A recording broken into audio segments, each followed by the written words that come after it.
Salam planter Indonesia. Assalamualaikum warahmatullahi wabarakatuh.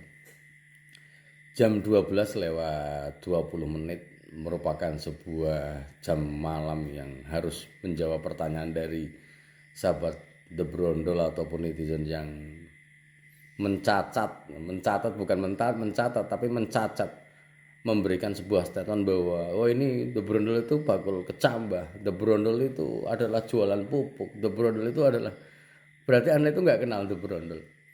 Bahwa The Brondol sampai dengan hari ini merupakan satu channel YouTube yang tidak menjual kecambah.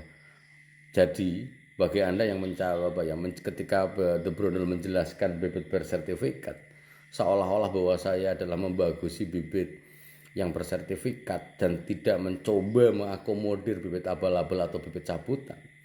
Hal ini semata-mata adalah bagaimana kita memberikan sebuah kepastian investasi yang besar di dalam kita budidaya kelapa sawit yang standar, bahwa RAB atau rencana anggaran biaya kita dari mulai penanaman sampai panen di angka 55 jutaan. Ketika kita menanam bibit abal-abal atau bibit cabutan mungkin kita akan lebih rendah biayanya.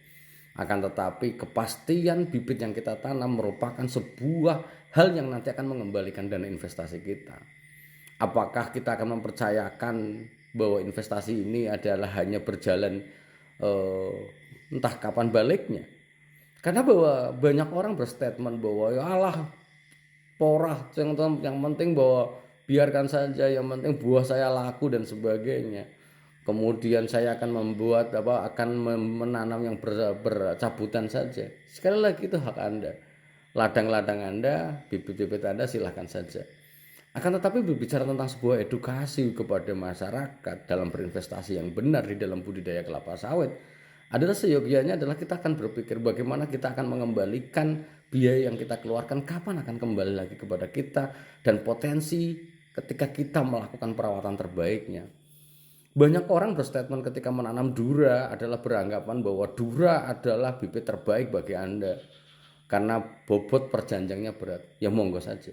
Akan tetapi bahwa dura adalah dura. Dura ketika dia potensi produksi jumlah janjang per pokok per tahunnya tidak akan melebihi tenera ketika dirawat dengan sangat baik. Ini adalah dura. Lah bicara tentang yang penting dirawat, dipupuk dan sebagainya, monggo saja. Bahwa ketika Anda sudah bergelut di dalam budidaya kelapa sawit, nanti Anda akan merasakan. Banyak orang berstatement ketika menanam dura yang penting produksinya tinggi, Pak Pendi. Tinggi itu relatif, Mas. Tinggi bagi Anda belum tentu tinggi bagi para petani yang lain ketika dia berharap investasi akan balik kepada kita. Ketika Anda mengatakan bahwa potensi 24 ton per hektar per tahun sudah tinggi, mungkin Anda perlu jalan-jalan yang jauh. Karena bahwa pada hari ini bibit kita bersertifikat ketika mendapatkan perawatan terbaik, pupuk terbaik, potensi misalnya kita sebut saja DPSN 1 Kalabar potensinya 35 ton per hektar per tahun adalah hanya sekedar angka. Apakah jauh lebih tinggi bisa Pak Ini? Jawabannya sangat bisa. Ketika dirawat dengan standar pupuk yang standar saja, maka 35 ton adalah angka potensi yang mungkin bisa kita raih. Akan tetapi dengan kondisi lahan tanahnya yang sangat baik, pupuk yang sangat baik, angka 40 ton itu tidak hal-hal yang mungkin yang dulunya hanya angan-angan adalah sangat mungkin terjadi. Tapi kembali lagi, apakah kita berinvestasi hanya menggantungkan kepada bibit abal-abal atau bibit cabutan? Kenapa saya terangkan? Ketika ada kepada para yang nanam bibit cabutan, coba perhatikan baik-baik tanaman Anda. Bicara tentang genetik di dalam tanaman kelapa sawit, bahwa ketika kita ngambil bibit cabutan dari sebuah PT itu tidak menanam dura, kenapa tidak bibit cabutan? Kalau misalnya kita berpikir logis, perusahaan, kita ngomong perusahaan adalah berharap untuk kembalinya investasi dan untung pastinya. Tapi kenapa perusahaan yang mungkin gudangnya bibit cabutan itu tidak menggunakan bibit cabutan sebagai bagian dari bahan tanam yang mereka gunakan? Karena kembali lagi investasi. Kalau kita menggunakan bibit cabutan, ketika kita berada di di bawah di bibit cabutan di PT, ketika tenera ditanam di bawah tenera, maka tenera ini akan melakukan persilangan tenera dengan tenera. Bahwa tenera dari PT akan terserbuki dengan tenera dari PT, yang akhirnya bahwa akan menjadi bibit cabutan. Lah bibit cabutan yang kita tanam, ketika kita tanam lagi sebagai bahan tanam, maka kemungkinan dura akan banyak. Dura 25%. Kemudian tenera piscifera yang mungkin pokok cengkeh bin landak bin partenokarpi juga 25%. Kemungkinan akan muncul kembali lagi tenera yang seperti induknya, akan tetapi seperti induknya hanya jenis teneranya. Potensi akan tetap berkurang. Namanya bibit bersertifikat adalah sebuah bibit yang sudah diteliti, yang dihasilkan dari penyerbukan dura bunga betina diserbuki oleh pisciferanya, sehingga akan menghasilkan tenera yang 98% secara standar nasional Indonesia harus menghasilkan tenera. Tenera digunakan sebagai bahan tanam yang di perusahaan, karena bahwa mari lagi perusahaan butuh kepastian. Ketika saya mengeluarkan pupuk sekian, maka produksinya sekian. Ketika kita ngomongin bibit bersertifikat, pada hari ini panen perdana bisa 24 ton, 24 bulan, 26 bulan, 28 bulan, atau 30 bulan. Panen perdana kita itu berada pada potensinya di 16 ton per hektar per tahun, Mas. Ketika Anda menanam bibit cabutan ditanam, ya monggo saja. 143 kita berharap dura semua, tidak akan mungkin. Namanya bibit cabutan tidak akan mungkin dura semua, itu nggak akan mungkin. Kenapa? Karena bahwa dia dihasilkan dari material genetik tenera yang disilangkan dengan tenera.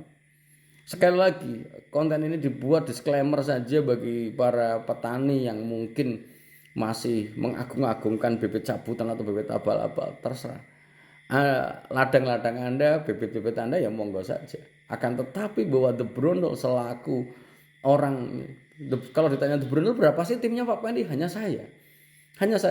Kalau misalnya saya menyampaikan hal yang salah kepada para petani, berarti bahwa saya sudah menyampaikan hal yang tidak benar dan akan turun-temurun kepada teman-teman yang lain.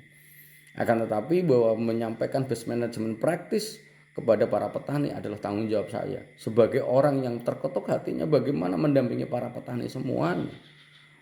Tapi please jangan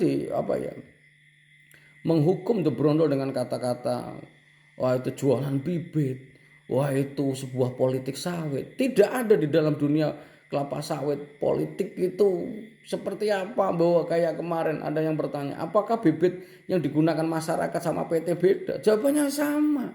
Saya hanya meluruskan saja. Kalau ada yang beda, kita ya gas bareng-bareng. Karena sekali lagi bahwa petani kelapa sawit butuh sebuah kepastian bahan tanam yang terbaik. Nah, bicara tentang dura, sahabat The Brondol, kebutuhan akan unsur hara pasti akan lebih besar. Karena apa? Pembentukan cangkang yang lebih tebal butuh kalium yang lebih besar. Serapan energinya juga butuh besar. Lah, bicara tentang ngirit ya monggo saja, itu hak Anda. Akan tetapi bahwa bibit bersertifikat yang mahal itu adalah bicara tentang kepastian genetik yang akan berada pada bibit yang kita tanam untuk bisa menghasilkan yang terbaik. Maka bagi Anda yang masih menanam dura, mengagung-agungkan dura, bahwa dura adalah bibit terbaik yang penting tonase, coba catatan Anda mana? Berapa catatan Anda setiap ini? Kalau enggak nanti saya compare dengan yang ada di perusahaan. Berapa yang harus dihasilkan perusahaan per periode panennya itu berapa, per bulan berapa. Maka ketika Anda menjudgment bahwa bibit bersertifikat adalah politik, mungkin saatnya Anda untuk jalan-jalan yang lebih jauh. Mungkin perlu healing. Itu. Karena mungkin Anda tidak bergaul dengan banyak orang di dunia perkelapa sawitan pada hari ini. Lah, apakah statement Anda yang nanti digunakan para petani yang akan tambah membelingerkan petani, berarti Anda akan tambah salah. Maka sekali lagi mohon maaf ketika Anda menjudgment The Brondol keterlaluan, ya mungkin teman yang tidak menerima bukan hanya saya. Mungkin teman-teman The Brondol juga akan banyak mendukung The Brondol, sehingga The Brondol bisa berdiri pada saat ini, bisa berdiri tegak dan alhamdulillah semakin berkembang. Sehat selalu bagi petani kelapa sawit Indonesia. Jika memang dirasa perlu, share video ini banyak-banyak sehingga kaum dura terpaham.